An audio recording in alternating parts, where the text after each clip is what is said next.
prouve que les tzadid et tselem de la grossesse, de l'allaitement et des cerveaux correspondent à 3 malkoutes de Tebouna appelées Mem. Et la malkoute de la malkoute de Tebouna qui est toujours appelée Mem pénètre toujours dans l'intériorité de Zahir Anpin. Ainsi, il se trouve que la malkoute manquante parmi les 10 séphirotes de Tebouna doit toujours être complétée. Ceci constitue le secret du dédoublement des Netza, Od et Yesod, mais il ne s'agit pas précisément de Netza, Od et Yesod mais du fait que Malkout a une taille correspondant à Netza Od et Yesod. Comprends cela. Il se trouve qu'il en est ainsi dans chaque monde et dans chaque séphira, car la Malkout de la Malkout de la Malkout de la Tsilut Veberia. Il en est de même pour chaque séphira. Ainsi, la Malkout de la Malkout de Tebouna qui est la Malkout de Bina pénétra dans l'intériorité de Zahir Anpin, et l'ensemble des 9 séphirotes de la Malkout de Tebouna sont les environnantes. Comprends cela.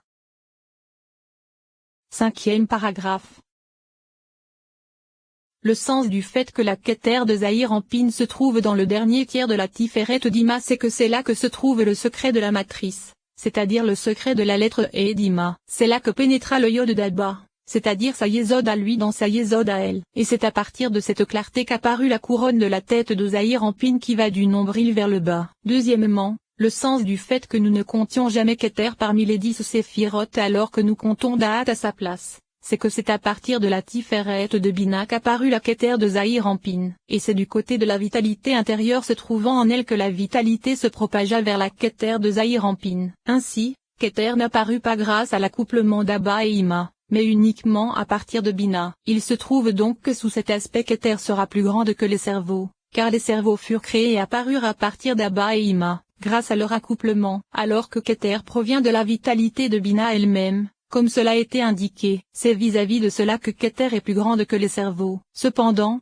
il existe un autre aspect car libéré, de ma chair je verrai là, c'est-à-dire que le principe de l'entendement humain se trouve dans le cerveau, car le crâne est secondaire vis-à-vis du cerveau. Le sujet en est que l'aspect des cerveaux provient d'Abba et Ima, ce qui n'est pas le cas de Keter qui provient uniquement d'Ima. C'est pourquoi sous cet aspect les cerveaux sont le principe, et c'est à partir de que commence le calcul, des 10 séphirotes, et non à partir de Keter. Car bien que la lumière se trouvant dans la Tiferet de Bina soit plus grande que la lumière des cerveaux se trouvant dans Zahir Anpin, lorsque la lumière de ce dernier devint la Keter de Zahir Anpin il descendit au-dessus des cerveaux puisque les cerveaux proviennent de la lumière d'Abba et Ima, et la Keter provient uniquement du côté d'Ima. Grâce à cela tu comprendras ce qu'il est dit dans le Zohar, c'est-à-dire que toute Keter provient du côté d'Ima. Troisièmement, sache que lors du secret de la grossesse, lorsque 3 était contenu dans 3, Zahir Anpin ne possédait que les 2 cerveaux Okma et Bina provenant d'Abba, ainsi que les 2 cerveaux provenant d'Ima, et il était alors déficient en Da'at.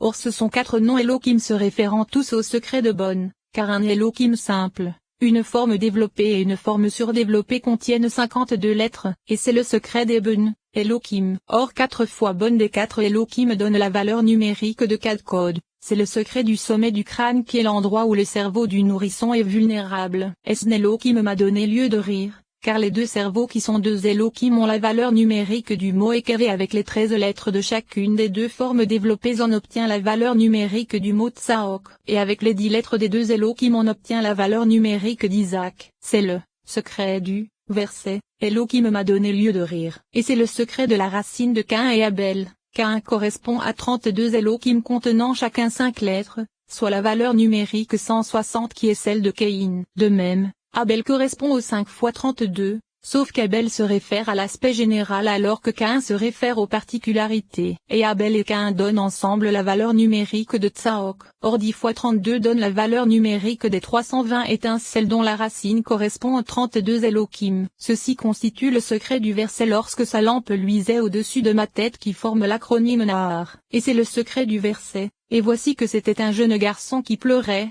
car la fille de Pharaon pensait qu'il était totalement jugement, provenant des 320 étincelles. Elle le vit, et voici que c'était un jeune garçon qui pleurait. À propos de sa mère, il est dit, elle vit qu'il était beau, ce qui se réfère au côté des assadim et non du côté des jugements. Ainsi, il a été expliqué que lors de la grossesse il y avait seulement 4 cerveaux, 2 d'Abba et 2 d'Ima, et c'est à partir de qu'apparut la racine des 32 Elohim. Cependant, lors de l'allaitement, au cours de Katnout, il y avait 6 cerveaux, 3 d'Abba et 3 d'Ima, et ils correspondaient également à l'aspect d'Elohim. Ainsi, Il y eut alors 6 Elohim, et leur association avec les 4 Elohim de la grossesse qui se trouvaient en lui au début donna alors 10 Elohim dans Zahir Anpin, et ils correspondent à la valeur numérique de Taltal. C'est le secret du verset, ces boucles sont flottantes, car leur nombre est 430. Et avec les 50 lettres des 10 Elohim on obtient la valeur numérique de Taltalim. Ceci constitue le secret des cheveux et des boucles de Zahir Anpin. Quatrièmement, si nous comptons l'aspect de Keter et l'aspect de Da'at, il semble qu'il y en ait 11. Or dans le Sefer Yetzira il est dit, 10 et non 11, 10 et non 9. Le sens en est que Da'at correspond à l'aspect de la Neshama de Zahir Anpin. Or nous ne comptons que ce qui possède un réceptacle. Or Da'at qui correspond à l'aspect d'une Neshama est sans réceptacle. Et il en est ainsi dans l'ensemble de la Tzilut. De même, Atikiomi ne correspond à l'aspect d'une Neshama pour la totalité de la Tzilut, et il ne possède aucun aspect de réceptacle. C'est pourquoi nous ne comptons pas l'aspect de Da'at dans les 10 séphirotes. Ainsi, les 10 séphirotes se trouvant dans l'ensemble des 10 séphirotes sont les 10 points qui apparurent au début à l'intérieur des réceptacles, et c'est à partir de qu'il y eut réparation. Car à partir du premier point apparut la Keter de la Tzilut appelée Arik, à partir de la Keter se trouvant dans ce point, et en son sein se trouvait Atik par l'aspect de la Neshama. À partir de 2 points suivants, Abba et Ima furent fixés. Et à partir des 6 points suivants, ce fut Zahir Anpin. Et c'est à partir du dernier point que fut édifiée la Noukba de Zahir Anpin. Ainsi, il n'y avait que 10 séphirotes issus des 10 points. Il était donc impossible pour la Hokma se trouvant à l'intérieur d'éclairer Abba depuis son emplacement, ou pour la Bina se trouvant à l'intérieur d'éclairer Ima. Mais il n'en était pas ainsi de Malkout car après l'accusation la Malkout se trouvant dans chacun descendit, que ce soit la Malkout de Zahir Anpin,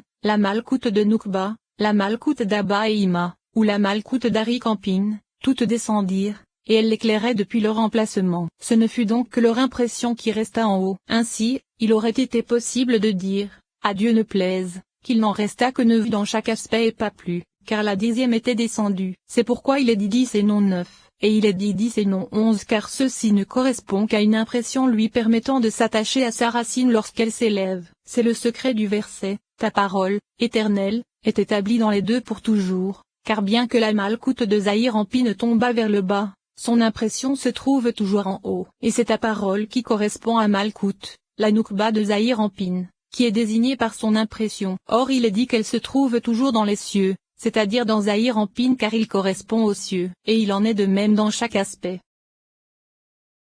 6e paragraphe. Au début, Zahir Anpin possédait 6 extrémités. Et ensuite il obtint la totalité des 10 séphirotes de la façon suivante. L'axe de droite correspondait à Ezed et Netza, et en elle se trouvaient 6 parties. Les 2 parties supérieures de Ezed s'associèrent à la partie supérieure de la Netza d'Ima. Ainsi sa Hokma apparut à partir de 3 parties constituant un attribut complet. De la même façon, sur l'axe de gauche les 2 parties supérieures de Gebura s'associèrent à la partie supérieure de la Hodima, et il en fut également de même sur l'axe central. Et puisque Tebuna se sacrifia au-dessus de lui, l'intériorité de Senetza, Od et Yesod disparut. Ce ne fut donc que son extériorité qui pénétra en lui, le tout contenant les cerveaux de Zahir Anpin. C'est pourquoi elles devinrent une partie des membres et du corps de Zahir Anpin. Et Zahir Anpin grandit grâce au Netza, Od et Yesod de Tebuna. En vérité, alors que seules les 6 extrémités de Gadlut avaient pénétré en lui, il commença à grandir. Cependant, la tête de Gadlut se trouvant en lui ne fut pas achevée. Mais ses Ezed, Gebura et Tiferet étaient déjà désignés comme sa tête. Ainsi, il était nécessaire que dans cette tête provenant de ses Ezed, Gebura et Tiferet sa croissance fût décelable. En effet, sache qu'au début les parties supérieures commencèrent à grandir, puis ce fut le tour des parties inférieures. En effet, lors de la pénétration des cerveaux ce furent les parties inférieures qui commencèrent par pénétrer, mais lors de la croissance de Zahir Anpin ce furent les parties supérieures qui grandirent d'abord. Ceci est clair. Il se trouve qu'au début ce furent Ezed et Gebura qui grandirent, puis ce fut Tiferet, puis Netza et Od, et enfin Yesod. Mais revenons aux 6 extrémités de Gadlut, car les 4 parties supérieures de l'axe de droite correspondant aux 3 parties de Ezed et à la partie supérieure de Netza, s'associèrent pour devenir la Ezed de Zahir Anpin. Or il y avait là un aspect de sa Hokma car les 2 parties supérieures parmi ces 4 étaient à lui. Ensuite, lorsque les 3 premières de Gadlut eurent achevé de pénétrer comme cela a été indiqué, Hokma se trouvait contenu potentiellement dans Ezed. Cependant, elle ne fut pas achevée tant que la Hokma des 3 premières de Gadlut n'eut pas pénétré puisque ces 4 parties se divisèrent en 2 aspects, une moitié pour Hokma, et une moitié pour Ezed. Cependant, avant les 4 aspects se trouvaient ensemble dans Ezed. Ainsi, Ezed s'éleva alors à l'emplacement précis du cerveau avec Hokma, et les 2 parties inférieures de Netza restèrent pour la Netza de Zahir Anpin. Il en fut ainsi sur les 3 axes. Ainsi, commençait Ezed. Gebura et Tiferet purent-elles se dresser avec la force de Hokma, Bina et Da'at, et comment Ezed, Gebura et Tiferet purent-elles être désignées comme sa tête? C'est qu'il y a là de façon générale une marque de la croissance de sa tête, bien que cela ne concerne pas les détails. En effet, elles étaient déjà prêtes à ce que les 2 parties supérieures de chaque axe se séparent lorsque les 3 premières de Gadlut pénétreraient, l'une d'entre elles donnant Hokma, Bina et Da'at. Cependant avant cela, ces Hokma, Bina et Da'at étaient contenus et mêlés à Ezed, Gebura et Tiferet. Ensuite, lorsqu'elles se séparèrent, les 6 extrémités de Gadlut pénétrèrent de la façon suivante. Ce furent d'abord les 3 inférieures Netza, Od et Yesod qui étaient encore contenus dans Ezed, Gebura et Tiferet de Zahir Anpin qui pénétrèrent dans ces Hokma, Bina et Da'at. Puis ce furent les 3 centrales qui pénétrèrent dans les 3 premières de Zahir Anpin, c'est-à-dire dans Hokma, Bina et Da'at, et elles chassèrent les Netza, Od et Yesod des cerveaux dans Ezed, Gebura et Tiferet de Zahir Anpin. Ainsi, l'aspect des 6 extrémités de Gadlut fut alors achevé. En vérité, après que les 3 premières de Gadlut eurent pénétré, elles chassèrent les 3 centrales des cerveaux dans les 3 centrales de Zahir Anpin, celles-ci chassant les 3 inférieures des cerveaux dans les 3 inférieures de Zahir Anpin. Ainsi, les 10 séphirotes furent achevées. Tu dois également savoir qu'au début les cerveaux de l'allaitement de Zahir Anpin provenaient d'Abba et Ima, et ces cerveaux que sont Hokma, Bina et Da'at de Zahir Anpin se divisèrent en différentes parties comme cela a été indiqué à propos des cerveaux de Gadlut. Il se trouve que lorsque les 6 extrémités de Gadlut apparurent, les 4 parties provenant des cerveaux de Katnout d'Ima ainsi que les 4 parties provenant des cerveaux d'Abba s'élevèrent dans la Ezed de Zahir Anpin, et il en fut ainsi pour tout le reste. Sache que lorsque les 6 extrémités de Gadlut apparurent, les 3 inférieures Netza, Od et Yesod de Zahir Anpin restèrent sans cerveau de Gadlut. En vérité, c'est à partir de là que se propagea un peu de clarté provenant des Netza, Od et Yesod inférieurs des cerveaux se trouvant dans les 3 centrales de Zahir Anpin comme cela a été indiqué à propos de la signification de l'expression Adonai Elokeke Memet ainsi, tant que ces 3 premières de Gadlut n'eurent pas pénétré, les racines des Assadim et des Geburot ne pouvaient pas se propager à leur emplacement puisqu'elles devaient rester en haut, dans Da'at, associées avec Hokma et Bina qui n'avaient pas encore pénétré. En vérité, seule leur clarté pénétrait et se propageait dans les 6 extrémités de Gadlut. Comprends cela car ces 3 enseignements ne diffèrent en aucune façon. Étudie le fait qu'il existe des branches et des racines,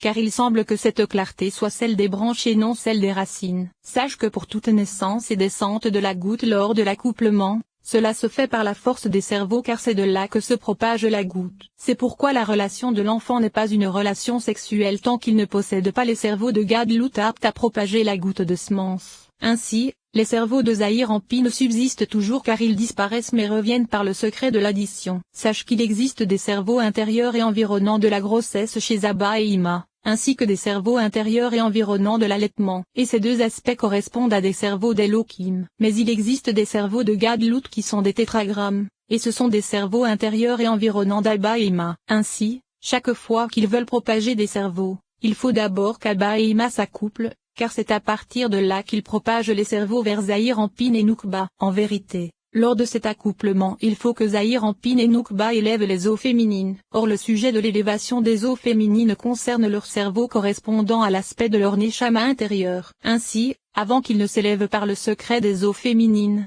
ils durent recevoir la clarté depuis le haut. Or il leur était impossible de la recevoir sans l'accouplement d'Abba et Ima. L'explication de la chose c'est, comme cela a été expliqué, qu'Abba et Ima connaissent 2 accouplements. Le premier concerne leur accouplement par le secret de leur extériorité, et il permet toujours au monde de vivre grâce à la vitalité dont ils ont besoin. Et si cet accouplement était annulé même un instant, alors tous les mondes seraient annulés, à Dieu ne plaise. Le second, accouplement, se fait par le secret de leur intériorité, et il permet de donner des cerveaux à Zahir Anpin afin qu'ils puissent engendrer des Neshamot dans le monde qui correspond à l'intériorité des mondes. Et ceci n'est pas permanent. Ainsi, le premier accouplement permanent ne nécessite pas l'élévation de Zahir Anpin et Noukba par le secret des eaux féminines. En vérité, le souffle qu'Abba laissa dans Ima lors de la première relation, ce souffle étant la racine de Zahir Anpin et Noukba ainsi que de toutes les autres Neshamot qui se propagèrent à partir de l'accouplement d'Abba et Ima, est suffisant vis-à-vis des eaux féminines. Cependant, en ce qui concerne le second accouplement,